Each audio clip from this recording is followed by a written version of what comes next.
Welcome to the Inner Journeys, Outer Adventures podcast. I'm your host, Korey Jacobson.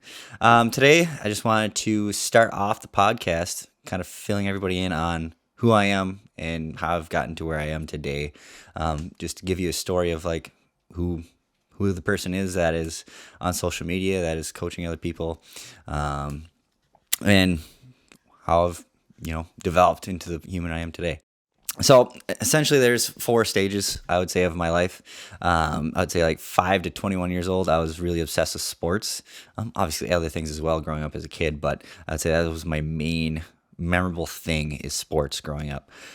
Stage 2, I would say, is after college sports. So after I stopped playing college sports because of academics.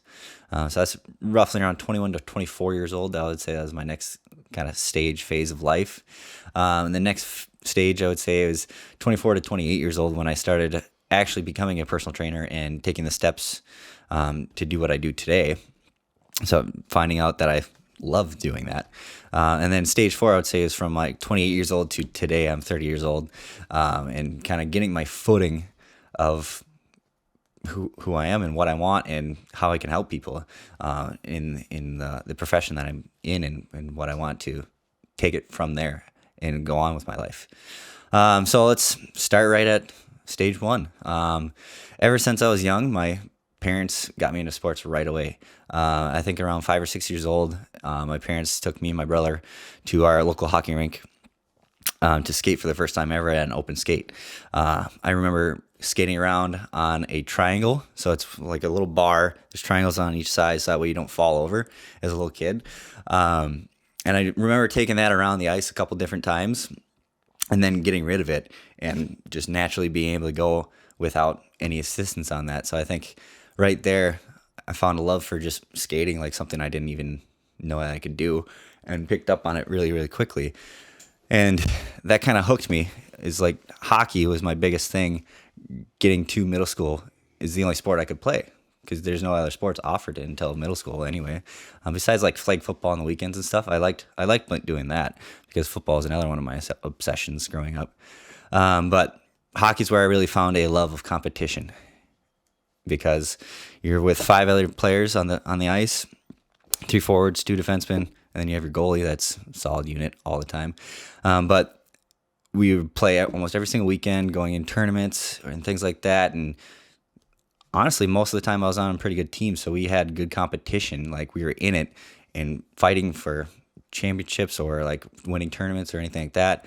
Never actually made it to or won a championship. We twice growing up. We went to state and got to one was a consolation. The other one was like for the championship, I remember, but we fell short on that. So I really found a love for sports and competition through that, and it blended through into all the other sports I did. So I did track, I did football in middle school, starting that out, and I found out that even though I was small, like I was probably 8th grade, I think I was like 110 pounds, tiny dude, little guy.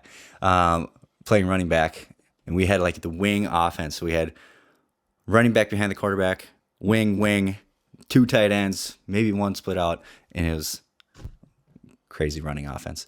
So I would get the ball every once in a while on that because I was smaller. But after that, in track, I was actually one of the fastest people in the 100-meter dash my 8th grade year. So all that is like really encouraging. And even though I'm a smaller kid, my dad kind of notices that, sees me getting banged around a little bit. In hockey, like the thing I was known for was going after the biggest guy and trying to chop him down.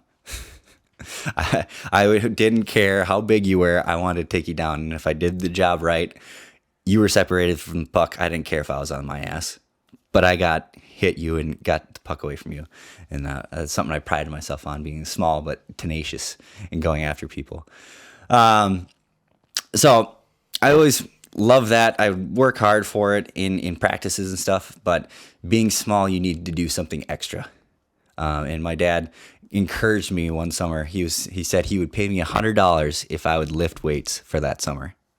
So I was like, all right, I'm in. I'm in. We had a little bit of a weight set at our house, a bar, just random weights and a bench, and I would do random lifts. I had no idea what I was doing, but I'd do like bicep curls and stupid stuff like that, just arm stuff. But then I think going in from my 7th to 8th grade year in summer, my brother brought me to the high school weight room for the first time ever. And I remember putting on maybe 15s or 25s on each side of the bar for a bench press, and it being like the hardest thing in the world for me. And I was a little bit discouraged because I'm like, everybody else is lifting a lot more weight than me. But I mean, that's kind of where I started my habit of going to the weight room and bettering myself there, and which paid dividends later on in high school. So my senior year, I'm like 170 pounds. And if you look at my high school track photo, I basically look like I look today, like with the muscles that I have. So I developed a little bit later, I would say, than everybody else, but I caught up quick, and the hard work that I put in the weight room paid off hugely. I went to state in track. I got 6th place, even though I had the worst start of everybody in that race, on that final race. I was the last person out of the blocks, and I still got 6th place. So I could have probably did better, but I was a terrible starter. And then in football, I almost averaged about 10 yards a carry at running back. So I was one of the fastest people on the field, and I really contributed that to the weight work I did in the weight room. Like, I did a 420-pound squat twice my senior year. So that's a lot of weight for a high school kid to lift around. Didn't do any like cleans or anything. That's like higher level stuff that people do all the time now that I just didn't know that you did at that time. I had a very basic understanding, and I did all my own research for this. I was pretty darn dedicated as a kid, actually, to get better. I did all my own research on the internet of like, how do you get faster? How do you get stronger? So I saw that if you do heavy 2 reps on a back squat, and you build that up over time, you should be getting faster and stronger. And it definitely worked for me. I attribute most of my speed, obviously a little bit natural, but a lot of it to the hard work in the squats and stuff that I was doing in the weight room. And then I do extra stretching. I would come in most mornings, in season or off season. The only time I didn't really come in the in season was football. I didn't lift as much in football just because it's such a physical sport. You're taking a beating all the time. I didn't want to add extra to that. But off season, in season, didn't matter. I quit playing hockey my senior year because I was very focused on playing college football. It was one of my dreams growing up, was to play college football. As a kid, I wanted to play in the NFL because I watched so much college football and so much NFL all the time downstairs watching it in my house, or playing Madden or playing college football, video games and stuff like that. I was really obsessed with football. So my senior year, I quit football. My dad actually told me that in order for me to quit, I had to go to the head coach's house and tell them that I wasn't going to play that year. Which, as a teenager, I'm like, I don't want to do that. That's not something that I want to do. But he definitely taught me a good lesson there, and like going to somebody's house, looking them in the eye, and telling them that you're not going to play anymore. And one of the reasons that coach was even the head coach for the hockey team that year was because of me. His son graduated, so he was going to play, or he was going to coach for me and some of the other guys that were on the team to help us. And that was a tough thing to do, but I followed through. I did it because I was determined to play college football, and I thought, to play college football, and I wanted to start right away, I need to spend more time in the weight room, more time working at it and getting better. So that's what I did my senior year. Throughout the winter, I lifted every single day after school. And then once track came around, I was lifting in the morning, not on meet days, but on the other days I would lift. And I would do a little extra stretching after that as well. And it paid off for me huge. And then in the summer, after my senior year, again, dedicating myself in the weight room until I go to Minnesota State Moorhead, which is where I played college football for 2 years. So I was lifting that whole time, and then I went to Moorhead to start their preseason, basically, workout program. It was probably like 4 weeks before, 2 to 4 weeks before training camp actually started for football that fall. This is 2012 when I graduated high school and then started playing at Moorhead. And it was a rude awakening for me. I thought I was better than I was. I I thought I could start right away. But once you get to that level where it's a Division two football, in the N I can't even remember, but it's Minnesota's Division two league conference. Um, it was a rude awakening because I thought I was better than I was, and I thought I should be playing right away.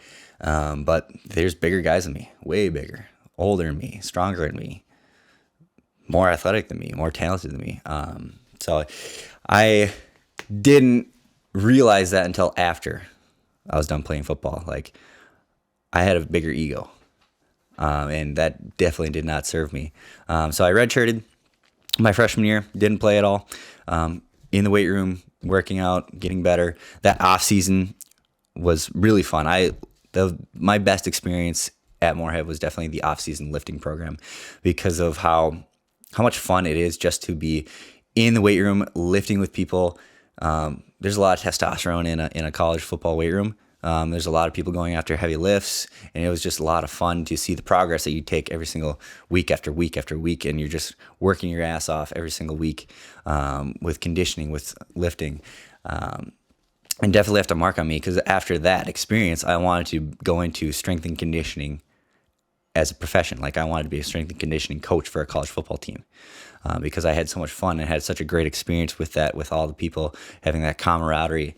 And I really enjoyed my strength and conditioning coach and the way that he went about things. Like, freshmen coming in didn't care how much you could lift, didn't care how well your technique was. Everybody started at the same point, so that way he could build you up over time, making sure that you're doing it correctly the way he wants you to do it, keeping you safe. But then also that's how you get a lot stronger, is you have the right technique, and then you can get a lot stronger with that right technique. So I just like the way he went about it. And so after about 2 years of that, my second year, I wasn't playing again. I started out as a corner safety, and I moved to the offensive ball because I just liked having the ball in my hands, and I thought I could do more for the team that way. So I played running back and slot receiver that year. Played a little bit, actually. Didn't play a lot, but had a few touches. But I thought I should be playing more than I was, and I didn't quite get along with my position coach at the time because of it. Again, having that ego that just did not serve me. So after 2 years of that, I decided that I was going to transfer out, and I was going to go back to Wisconsin, closer to home. I had friends living in Eau Claire and going to school in Eau Claire, and that kind of made my decision, friends from high school, to go to Eau Claire. And I played for a year at Eau Claire, and the first game that I play at Eau Claire at receiver, I break a record. 17 catches in one game was the record for that. I had 100 yards, no touchdowns, so it wasn't like crazy stats, but I had 17 catches in that game. A lot of like little bubble passes, little screens out to the side, and stuff like that. And I took a beating. Holy cow! I was so tired and sore after that game. I could not believe it. But the other thing that was my downfall was I had friends that weren't in football at the time in the fall, and I just turned 21. So I went out drinking and partying almost every single weekend. It was not good. So after a while, that starts to affect my performance on the field and my attitude and my demeanor. It's like, I don't really want to be here anymore because I was having more fun drinking and partying with my friends that weren't in football. And I didn't really get along with the coaching staff as much. It was a level down of what I was used to at Moorhead. Like, they had a really good coaching staff. They really understood what they were doing. And they were really good coaches, actually. And so it was a little bit of a step down in the level of coaching that I had. And after like 2 or 3 games or 4 games, I was benched. I know partly it's my fault. Not partly, it is my fault that I got benched because of the things I was doing off the field, and I didn't have the right attitude, didn't have the right work ethic anymore because I was focused about having fun with my friends, drinking every night. So eventually I would drink on Friday nights and Saturday nights during the season, and I definitely shouldn't be playing when you're doing that kind of crap. So I learned that lesson. Just you need to know what your priorities are, and you need to stick to it, even if it's hard, even if it's not what you want, because you're never going to get anything handed to you. Like I thought I should be. Like at that time, I thought I was the best player on the field. Like, why am I not playing? Obviously, it's because of things that I was doing off the field and not taking care of business like I should have been. So that's the second. This is going into kind of the second stage of my life. So after that year, I quit football. I ran track in the spring and felt like I was part of the team. Like everybody on that team accepted me for who I was. They brought me in right away. I became really good friends with a lot of the people on that team. And it was a blast. Again, though, I was more focused on drinking than actually the athletics. So I was drinking more often than I should have been. Most of the people in track didn't actually drink during the season. I still did. Again, probably after the first couple meets, I was still drinking during the track season, which that's not how you're going to get good at any athletics. Is drinking in season is not going to help you at all. So after that, the next year I was going to go out for track again, but I was on academic probation because of drinking was my focus. I was just wanted to have fun with my friends, going out every weekend, hanging out with them, having a blast with them, almost blacking out every single weekend. Most of the time, I would say 80% of the time, I don't remember spots of the nights, and I was on a bad path. Eventually, I was on academic suspension, so I was kicked out for first semester, came back for a semester, kicked out again. It's just school I didn't really care about at that point in time. So after the second time I was kicked out, I got a job working at a cheese factory, and that was the most monotonous thing I've ever done in my entire life. Factory work, putting cheese in through a slicer, shaping it. I would try to learn everything in that place by the time I left. There's a slicer, there's a line, there's a packaging department, there's a boxing department. There's like before anything got sliced, you had to push it through something. I went to every single spot and I tried to learn everything in there because I was so bored of that place, of that factory. There's good people working there. I just hated doing the same thing over and over and over again, day after day. And I worked second shift. 2 to 10 was not my favorite shift to work. But I did what I needed to make money, and that was my first taste at the real world. I did not like that. So that's where probably 6 months in to working that job, I started looking at, because I knew I still wanted to do strength and conditioning as a coach for a college football team. I know I needed a degree to do that, so I was, simultaneously while trying to go to Stout, I applied for that to go in the fall, and this was in the spring that I started looking to get my certified personal training certificate. So I did ACSM in April. I passed the test. And then I started looking for jobs doing that as a coach. And I saw an ad on Facebook for Fit Elite. And I messaged Fit Elite, and Shane messaged me back, Shane Beck. And we had a little back and forth. That turned into a phone call. And then from that phone call, I came in for an interview with Dave Hildebrandt and Jesse Wiesner. And I told them right from the start that I wanted to do strength and conditioning as a profession, and thought that this would be a good stepping stone to get there. And they must have saw something in me, because they brought me through the Fit Elite coaching program. So it's, in order to be a coach at the gym, you have to go through a program of shadowing. A little bit of personal development is involved in that. And then you get a little bit on floor time, and you slowly build up until you're taking over the entire class. And that was a tough experience for me, because I am an introvert, and being around people I don't know is scary as hell. And the thing I struggled with the most in the Evolve program wasn't necessarily the fitness part of it. It was the connecting with other people. Like, that was really scary for me to do. And I was forced to, at the end of the week, submit an email or any sheet to Dave of the 5 new people that I connected with, something I learned about them on that. And it was really hard. really, really hard to do because I was just so terrified of talking to strangers and getting out of my comfort zone, way out of my comfort zone that I'm used to. So that I eventually go all the way through that Evolve coaching program in November of this is 2018. In November 2018, I'm going to Stout because I'm still trying to go into strength and conditioning as a profession, but I get hired on at Fit Elite as a part-time coach.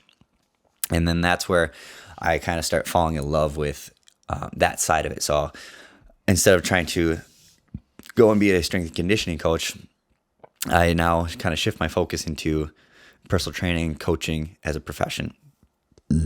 And again, I started dropping out and not going to class at Stout, so I was suspended academically again. So I figured out that I probably should just stop going to school and focus completely on personal training because I don't need a degree to do that.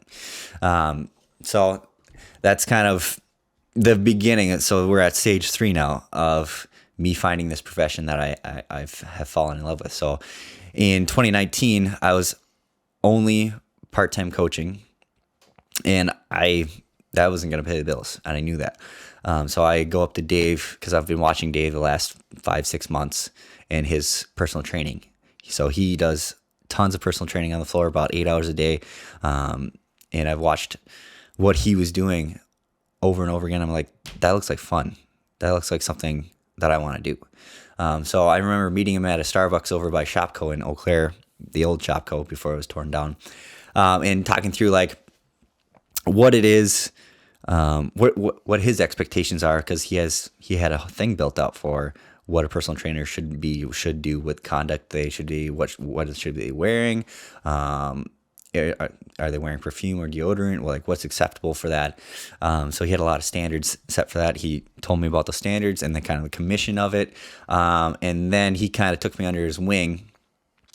So he was my mentor, or still is my mentor, for personal training. And like, how do you keep clients? How do you make that the best half hour of their life in their training? Because he's had clients there. He's had client for 17 years. He knows how to keep people around. He knows how to show them that he cares.